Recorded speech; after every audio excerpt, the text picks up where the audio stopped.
night Stephen A. Smith finally broke. The moment the final buzzer sounded, Stephen A. Smith was not screaming. He was not ranting. He was not giving one of those volcanic first take speeches that shake the internet before breakfast. He was standing on the court in San Antonio, surrounded by orange and blue chaos, watching the New York Knicks become NBA champions for the first time in 53 years, and, for once, the loudest man in sports had no words. That alone told you everything. The Knicks had just beaten the Spurs 94 to 90 inches, Game 5 of the NBA Finals. Jalen Brunson had dragged an entire city across the finish line with 45 points, refusing to let New York's pain stretch into another generation. Confetti was falling. Players were crying. Fans were losing their minds. But the real shock came when the camera found Stephen A. Smith. This was supposed to be his victory lap. This was supposed to be the loudest celebration in sports television history. Instead, he looked stunned, almost frozen, like a man who had waited so long for a dream that when it finally arrived, his body didn't know how to react. Then came the confession. Stephen A. admitted he had been hiding something for years. Not a prediction, not a hot take, a fear, a real one. He said he had been terrified that the Dallas Cowboys would win another Super Bowl before the Knicks ever won an NBA championship. And that changed everything. Suddenly, every Cowboys rant made sense. Every joke, every insult, every time he mocked Dallas on national TV, there was something deeper underneath it. He was not just attacking the Cowboys. He was protecting himself from the nightmare of watching another tortured fan base escape before his own city did. But on this night, New York escaped first. The Knicks were champions, Brunson was a legend, Stephen A. was exposed not as a fake fan, but as a man who had carried 53 years of frustration on live television. Where are you watching from right now? Comment your city below. If you believe this was the greatest Knicks moment of the modern era, press 1. If you think Stephen A. Smith still owes Knicks fans another apology, press 2. And make sure you subscribe, because this story is only getting crazier. The secret behind every Cowboys rant: for years, Stephen A. Smith made the Dallas Cowboys his favorite target. Every playoff collapse, every failed promise, every season that began with Super Bowl talk and ended in disappointment, he was there, laughing louder than anybody else. But after the Knicks won the championship, the truth came out. Those Cowboys rants were not just entertainment. They were emotional armor. Stephen A. was scared, not of Dallas as a football team, but of what Dallas winning first would mean. If the Cowboys ended their drought before the Knicks ended theirs, every Cowboys fan in America would have had the perfect weapon against him. The man who spent years mocking them would suddenly become the punchline. That is why his confession hit so hard. He was not just celebrating a Knicks title, he was celebrating survival. The nightmare never happened. Dallas did not get there first. New York did. And in that moment, the entire Stephen A. Smith character started to look different. The yelling, the jokes, the dramatic reactions, the attacks on Jerry Jones, the constant Cowboys segments, all of it suddenly felt personal. The Knicks had not won since 1973. Stephen A. was just a child the last time New York stood on top of the basketball world. Since then, he had watched heartbreak after heartbreak pile up like unpaid debt. Patrick Ewing came close. The Garden believed. The city believed. But the endings always hurt. So when the Knicks finally broke through, Stephen A. was not reacting to one game. He was reacting to 53 years of waiting, 53 years of being mocked, 53 years of wondering if the team he loved would ever stop being a national joke. That is why his voice cracked. That is why the internet froze. Because, for once, Stephen A. Smith was not performing for television, he was telling the truth. The fan they called fake. But not everybody was ready to let Stephen A. enjoy the moment. Before the championship, a lot of Knicks fans had already turned on him. They called him a fake fan, a part-time fan, a TV personality who loved the Knicks only when the cameras were rolling. And honestly, they had evidence. He once butchered Miles McBride's name on national television, calling him Michael McBride. For a casual fan, maybe that mistake slides, but for someone who claimed the Knicks were in his blood, that mistake became viral ammunition. Then came WrestleMania. While the Knicks were opening their playoff run at Madison Square Garden, Stephen A. was in Las Vegas. Fans saw him there and immediately asked the question, how can the loudest Knicks fan alive miss Game 1 of the playoffs? Josh Hart even called him a part-time Knicks fan, and that label stuck. Then there was the solitaire moment, another clip that gave critics exactly what they wanted. Stephen A., caught not fully locked in during a major basketball moment, became the perfect symbol for people who believed his passion was more show than substance. By the time the Knicks reached the finals, Stephen A. was not just watching his team chase history. He was also defending his own credibility as a fan. That is what made Game 5 so powerful. Because when the buzzer sounded, the fake fan argument suddenly became harder to believe. You can fake opinions, you can fake outrage, you can fake a debate segment, but it is hard to fake that kind of shot. Standing on the court with tears in his eyes and no clean sentence ready, Stephen A. looked less like a celebrity analyst and more like every Knicks fan who had waited a lifetime. The critics had jokes, but the emotion looked real. The team nobody fully trusted, the 2025-26 Knicks were not supposed to become this kind of story. They were good, but they were not treated like destiny. They had talent, but they also had questions. Jalen Brunson was respected, but some still wondered if a 6'1" guard could lead a team all the way. Karl Anthony Towns had skill, but critics questioned his biggest moments. Mikal Bridges, OG Anunoby, Josh Hart, Mitchell Robinson, strong pieces, but was it enough? Then came the coaching drama. After losing to Indiana in the Eastern Conference Finals the year before, the Knicks fired Tom Thibodeau. Stephen A. hated the move. He called it a scapegoat decision. To him, Thibodeau had helped rebuild respect in New York, and suddenly he was gone. Mike Brown came in, and the pressure became immediate. The regular season was solid, but not perfect. The Knicks finished 53-29, good enough to matter, but not good enough to scare everybody. They had ugly losses, they had slow stretches, they had nights where the offense looked stuck and the defense looked late. Stephen A. lost patience. After back-to-back losses in Los Angeles, he went on national TV and said the Knicks were not going back to the finals anytime soon. He even threw out 2049 as a brutal joke, and that clip would come back to haunt him. Because the same team he doubted was quietly becoming something dangerous.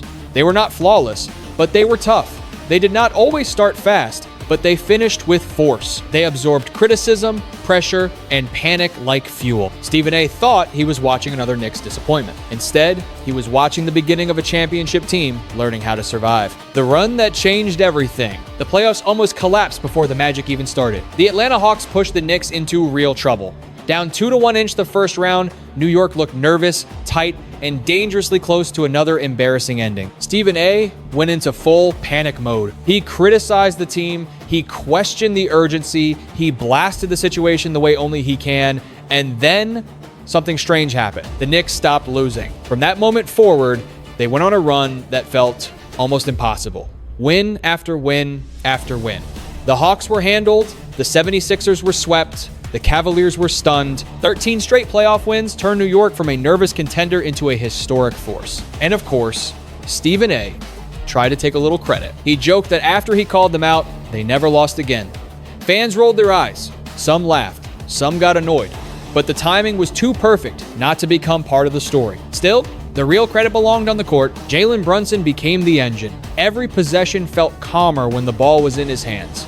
He was not the tallest, not the flashiest, not the most explosive athlete in the league, but he had control. Footwork, patience, timing, toughness. The Knicks came back from 22 down against Cleveland in the Eastern Conference Finals. That was the moment the league had to stop treating them like a cute store. They were not lucky. They were ruthless. They could trail by double digits and still look composed. They could lose the first quarter and still control the fourth. They could get punched early and answer late. That is what champions do. And suddenly, Stephen A. Smith was not just dreaming anymore. He was watching proof. Jalen Brunson versus the alien. The finals gave the NBA the kind of matchup that felt almost too perfect to be real. On one side was Victor Wembanyama, the 7'5" phenomenon from France. The player many people believed represented the future of basketball. His size looked impossible. His reach changed every shot. His presence made the court feel smaller for everyone else.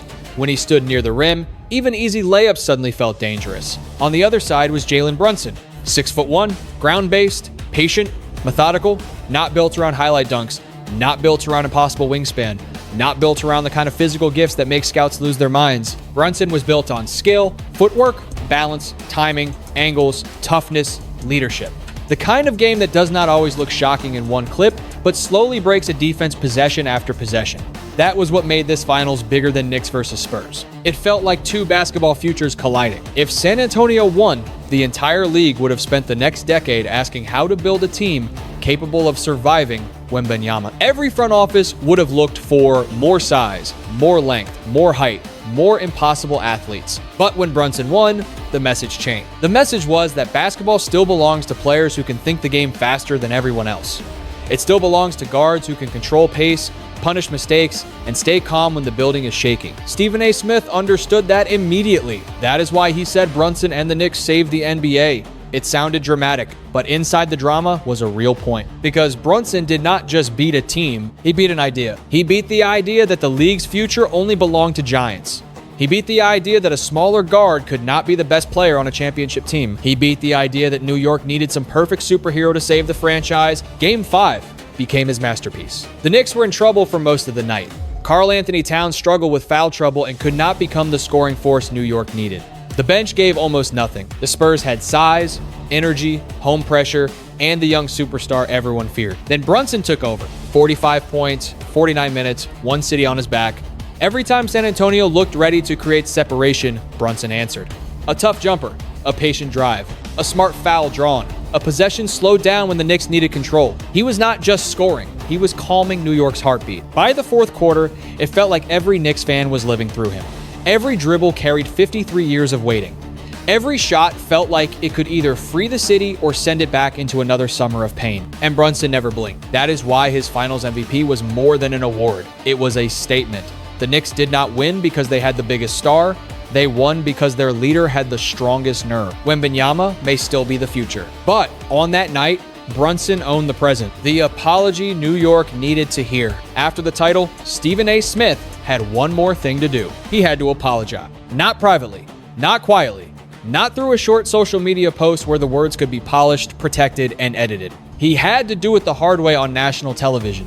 Face to face with the man who had made every doubt look foolish. Jalen Brunson. This was the same Stephen A. who doubted the Knicks when the season looked shaky. The same man who questioned their ceiling. The same man who joked that New York might not see the finals until 2049. The same voice that had spent years demanding more, criticizing louder, and turning Knicks frustration into national entertainment. But now Brunson was sitting in front of him as a champion. Not just a champion, Finals MVP. And that changed the entire room. Because Brunson did not need to argue. He did not need to defend himself. He did not need to remind anyone what he had done. The trophy had already spoken for him. The 4-5 point closeout game had already answered every question. The parade outside had already made the final statement. Stephen A. looked at Brunson and admitted what millions of viewers already knew. He owed him an apology. That moment mattered because Stephen A. is not known for backing down. He is known for doubling down. He debates, pushes, challenges, and refuses to let go of a point once he has made it. But this time, there was nowhere left to run. Brunson had taken every criticism and buried it under a championship banner. Too small? Champion. Not a true franchise player? Finals MVP. Not enough to carry New York? 45 points in Game 5, with the season, the city, and 53 years of pain on his shoulders. Stephen A. thanked Brunson for what he had done for the Knicks, for the city, and for every fan who had waited too long. And Brunson, calm as always, gave the perfect response. We'll see about that. That line landed because everybody knew the truth. Stephen A. will doubt again. He will rant again. He will raise the bar again. That is part of who he is. But in that moment, even Brunson understood the apology was real. It was not just between an analyst and a player. It was between old New York pain and new New York glory. Stephen A. represented the fans who had been hurt so many times that doubt became a survival habit.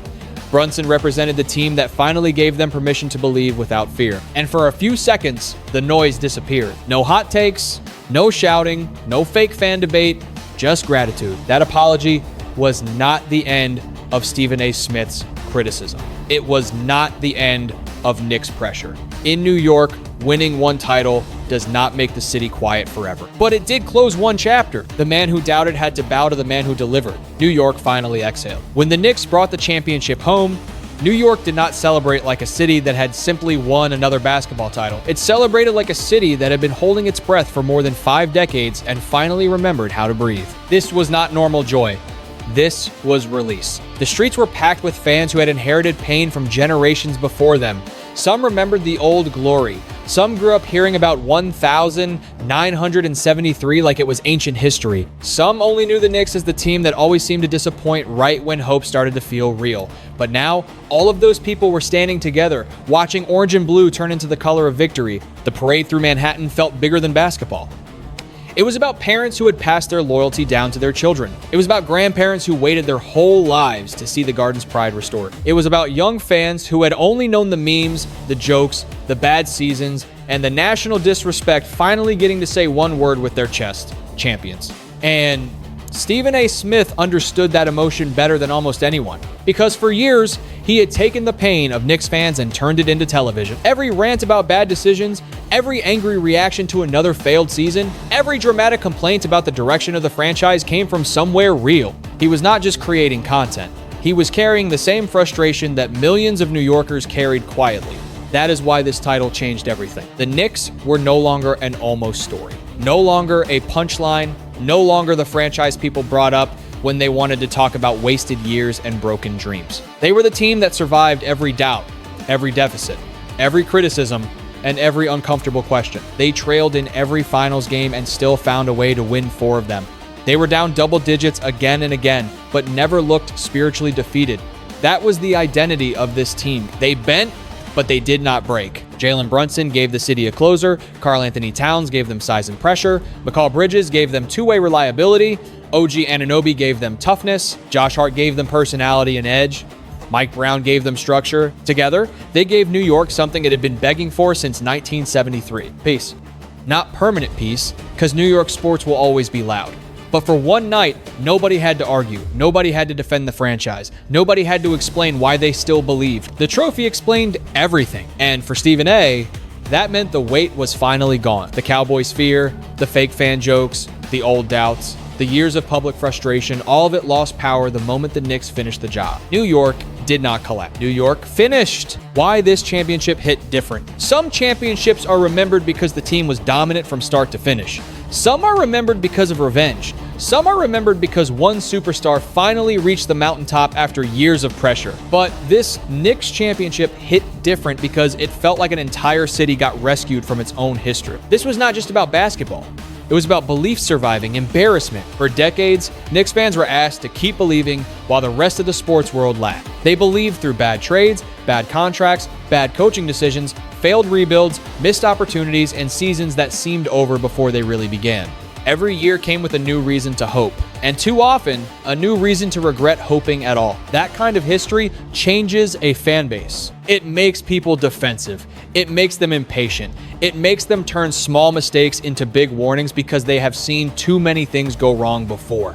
That is why Stephen A. Smith became such a perfect symbol for this story. He was loud, emotional, inconsistent, passionate, annoying, funny, loyal, doubtful, and deeply invested all at the same time. In other words, he was Knicks fandom in human form. He loved the team, but he did not always trust the team. He wanted to believe, but he had been hurt too many times to believe quietly.